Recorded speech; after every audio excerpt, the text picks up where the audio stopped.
Assalamualaikum warahmatullahi wabarakatuh. Selamat datang di pembelajaran SAP PP Modul dengan saya Ahmad Yusuf Arif. Untuk informasi lebih detail tentang SAP PP Modul, Anda bisa lihat di sapindonesia.net ya. Di SAP PP Training itu saya akan menjelaskan bisnis prosesnya. Kemudian juga di situ-situ juga kita akan melihat bagaimana cara input master data SAP PP, transaksi yang ada di demand management, MRP, dan production execution. Kemudian nanti juga kita lihat sekilas tentang konfigurasi yang ada di SAP PP modul. Akan tetapi untuk lebih jelasnya, ya lebih jelas, lebih detail dengan durasi yang panjang, prediksi sekitar 1 jaman lah. Satu video itu sekitar 1 jaman. Itu mungkin Anda bisa masuk ke member area. Di situ saya menjelaskan secara panjang lebar untuk masing-masing menu yang ada di mana di SAP PP modul ya. Di sini di SAP PP modul ini, di menu ini saya jelaskan semua panjang lebar masing-masing ini. Bahkan dari material master prediksinya perkiraannya sekitar 1 jaman lah, 1 jam. Berikut tentang skenario simulasi di SAP-nya. Ya, untuk itu kalau memang Anda interest, fokus, ingin terjun langsung belajar SAP modul dan dengan harapan saya sih berharap Anda juga menjadi seorang konsultan di SAP PP ya, supaya nanti bisa diperhitungkan lah di dunia SAP. Bagaimana sekarang SAP sedang booming di Indonesia. Mudah-mudahan ini bisa membantu para interest yang ke SAP PP modul khususnya, supaya kita belajar sama-sama dengan saya. Oke, melanjutkan materi SAP kita tentang method of executing MRP. Kali ini di agenda itu ada tentang pembahasan MRP run plan level ya. Apa yang dimaksud dengan MRP run plan level? Ini maksudnya adalah proses MRP itu berjalan pada plan ya. Planning run for one plan online total planning. Jadi ini MRP dijalankan pada level plan. Artinya semua disebutnya sebagai total plan karena memang semua material yang terhubung ke plan itu akan dijalankan semua prosesnya. Tentunya material yang sudah didefine sebagai material MRP. Karena memang di material master itu bisa ditentukan oleh PPIC apakah materialnya itu berjalan dengan perhitungan MRP atau tidak. Itu di material master di MRP 1, nanti kodenya Anda cek di situ ada PD berarti dia run MRP dan ND berarti dia tidak diikut sertakan dalam running MRP. Oke, berikutnya adalah single item MRP in SAP ERP. Jadi maksudnya bagaimana? Jadi metode MRP yang berikutnya untuk memproses, mengeksekusi MRP adalah dengan menggunakan single item multi level planning. Kalau dilihat di sini, yang atas ini, di sini ada struktur BOM ya, menggambarkan ini finish good, kemudian ini assembly 1, assembly 2 dan ini raw mat ya.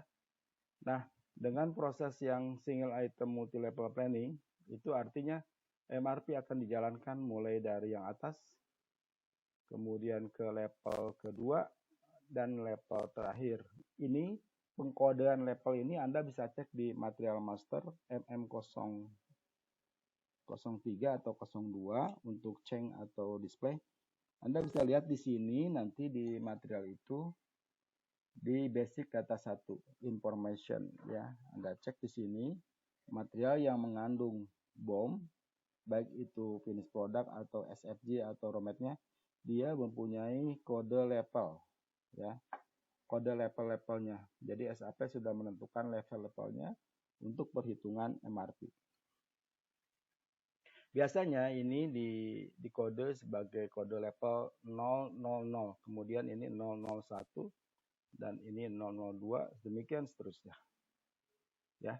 Jadi planning jadi single item yang multi level planning artinya semua ini akan diakses oleh MRP yang ada pada struktur ya, planning a BOM struktur. Kemudian possibility of changing the master plan for each material in the BOM manually ya. Oke. Lalu berikutnya adalah single item single level planning. Kalau lihat dari gambarnya di sini ada coret merah. Kemudian bawahnya putih ya, seperti ini dan ini biru yang atasnya. Ini berarti planning one BOM level only. Jadi ini planning MRP-nya hanya berjalan pada yang atas saja gitu, yang ini saja. Kalau kita memasukkan plan dan material ini yang atas, maka material ini yang jalan. Atau Anda juga bisa menjalankan yang ini, bisa. Tapi tadi hanya satu material. Ya, hanya satu material. Anda juga bisa menjalankan yang bawah, ya, bisa. Jadi dia tidak walaupun ada dalam struktur BOM, tapi menggunakan yang single level planning hanya berjalan pada material itu saja. Oke. Yang atas ini tiketnya adalah MD02 ya. Yang bawah ini adalah MD03. Oke. Kita lanjut ya. Lanjut, caption berikutnya adalah scope of planning in MRP. Apa yang dimaksud dengan scope of planning in MRP adalah kalau diibaratkan di sini plannya itu ada plan 1000 dan plan 1100 ya. Di sini ada dua plan 1000 dan plan 1100. Kemudian ini dua-duanya mau dijalankan di proses run MRP ya. Kalau kita menggunakan tikot MD01 karena ini total ya, tidak mungkin kita menjalankan dengan tikot yang lain atau MD02 tidak mungkin karena itu per material. Maka per plan menggunakan tiketnya adalah MD01. Bagaimana halnya dengan beberapa plan yang banyak misalnya? Tidak mungkin kita melakukan schedule yang terpisah masing-masing plan. Maka caranya SAP menyediakan caranya dengan menggunakan scope of planning. Nah, ini dia. Jadi dimasukkan ke dalam kode ya, di custom sebagai scope. Nanti di dalam scope-nya itu dimasukkan plan-plan, misalnya plan 1000, plan 1100, scope-nya misalnya scope MRP, namanya scope MRP, demikian.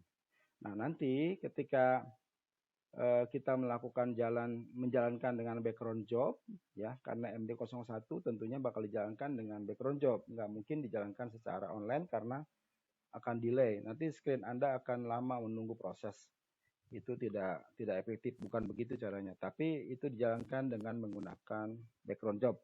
Caranya menjalankan background job sebenarnya simulasinya ada di member area. Saya kasih bocoran bahwa untuk membuat background job nanti Anda menggunakan MDBT tiketnya ya. MDBT Anda masukkan variannya, kemudian masukkan juga nanti jangan lupa juga scope-nya dimasukkan. Scope dibuat di konfigurasi. Ini konfigurasinya di mana juga saya sudah jelaskan di member area. Tapi sekarang di sini kita ambil proses bisnisnya dulu ya. Proses bisnisnya dulu. Kalau Anda serius nanti Anda masuk aja ke member area, di situ semua terbuka lah. Itu ya. Oke. Jadi yang dimaksud scope adalah untuk menjalankan run MRP dengan beberapa plan. Oke. Nah, ini kemudian adalah perbedaan different MRP prosedur. Apa yang dimaksud dengan perbedaan MRP prosedur? Jadi, di prosedur MRP di MM01 atau 23, itu pada MRP 1 ada namanya MRP prosedur. Yang mana MRP prosedur itu adalah pilihannya adalah MRP. Nah, di sini MRP berarti yang PD kodenya. Saya tidak bisa tunjukkan di sini gambarnya, Anda cek aja nanti di MM01 atau 2 di material master. Pada MRP 1 nanti dia kalau yang MRP di sini kodenya adalah PD ya. Kalau ini berarti MRP yang umum, yang general ya. Dan non MRP yang bukan MRP nanti ND. Lalu halnya bagaimana dengan yang ini? Yang ini juga ada tipe dari MRP prosedur. Yang consumption base ini dibagi 3. Nanti pilihannya ada yang reorder point prosedur, forecast prosedur, dan time based MRP. Di slide berikutnya nanti saya sedikit kupas ya tentang berbagai prosedur di MRP ya. Dan secara umumnya dulu bahwa reorder point biasanya MRP yang dijalankan pada customer yang banyak repeat order. Misalnya perusahaan stationery gitu ya. Kalau yang forecast based MRP ini MRP yang berjalan dari perhitungan dari konsum sebelumnya gitu. Nanti Anda juga bisa cek di MM012 dan 3 ada namanya forecast yang consumption, disitulah dia inputannya itu melihat dari hari-hari kemarin atau bulan-bulan kemarin. Lalu halnya dengan time phase MRP, ini MRP yang sifatnya musiman. Jadi misalnya perusahaan coklat ya, dia tidak mungkin dia jarang berproduksi setiap hari. Dia melihat situasi misalnya musim panas atau musim dingin. Nah ini dia nanti ininya di time phase MRP. Kemudian bagian dari reorder point, nah nanti ada yang manual, ada yang otomatis. Kita coba nanti jelaskan di slide berikutnya ya, karena ini kita dibatasi waktu. Mudah-mudahan ini bisa dimengerti dan ada manfaatnya. Itu saja dulu. Saya akhiri. Assalamualaikum warahmatullahi wabarakatuh.